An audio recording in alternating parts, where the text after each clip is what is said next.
আমি আপনাদেরকে এখন দেখাবো সেটি হচ্ছে কিভাবে সাইন আপ করবেন ইমেল দিয়ে। তো এই জায়গাতে আপনি সাইন আপ অপশনে ক্লিক করলে আপনার অপশন চলে আসবে। এই জায়গাতে আপনি জিমেল এবং ফেসবুক সহ ডাইরেক্ট নাম দিয়েও সাইন আপ করতে পারেন। অনেকে সাইন আপ করছেন জিমেল দিয়ে বা ইমেল দিয়ে। তো এই জায়গাতে ক্লিক করলে আপনি যে ইন্টারফেসটা আসবে সেটি আমি আপনাদেরকে একটু দেখাই, তাহলে বুঝতে পারবেন। এই যে ইমেলে আমি ক্লিক করলাম, করার পরে দেখেন ডাইরেক্ট কন্টিনিউ করলাম। কন্টিনিউ করার পরে দেখেন কি রকম অপশন আসে, এইরকম একটি অপশন আসবে। অর্থাৎ আপনি মনে করেছেন যে সাইন আপ হয়ে গেছে, কিন্তু আদৌ সাইন আপ হয়নি। সাইন আপটা কমপ্লিট করার জন্য এই যে হেডে ক্লিক করতে হবে, হয়তো হেড আইকনে ক্লিক করলে আপনার সেকেন্ড স্টেপটি চলে আসবে। অর্থাৎ এই যে সেকেন্ড স্টেপ চলে আসছে, এই সেকেন্ড স্টেপে গিয়ে আপনি যদি এখন এই জায়গাতে একটা ইউজার নেম সেট করতে হবে। আমি একটা ইউজার নেম দিলাম, একটা মোবাইল নাম্বার দিলাম।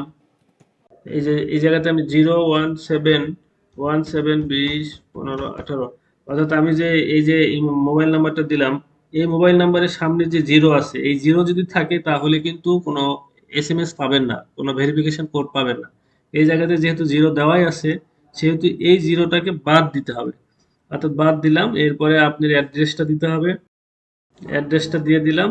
এই জায়গাতে দেখেন পোস্টাল কোড বা জিপ কোড প্রত্যেকটা জেলারই আছে। যদি আপনি সার্চ দেন হোয়াটসঅ্যাপে হোক বা যে কোনো জায়গায়, মানে গুগলে সার্চ দেন, তাহলে কিন্তু আপনি এই জিপ কোডটি পেয়ে যাবেন আপনার জেলার।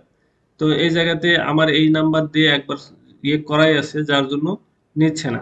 তো আমি এই জায়গাতে নাম্বারটা চেঞ্জ করে দেব, অন্য একটা নাম্বার দেব। আমি একটা নাম্বার চেঞ্জ করে দিলাম। এখন দেখেন যে এই জায়গাতে লাল অপশনটা চলে গেছে, ইউজার নেমটা সেট করেছি। এখন সাবমিট দিলেই কিন্তু অটোমেটিক সাবমিট হয়ে যাবে। এই যে সাবমিট দিলাম, অটোমেটিক সাবমিট হয়ে গেল। এই যে ভেরিফিকেশন কোড, এই ভেরিফিকেশন কোডটি কিন্তু অটোমেটিক মোবাইলে চলে গেছে। এই আর ইমেল দিয়ে যেহেতু করেছি সেহেতু ইমেল ভেরিফিকেশন দরকার নাই, অটোমেটিক ইমেল ভেরিফিকেশন হয়ে গেছে।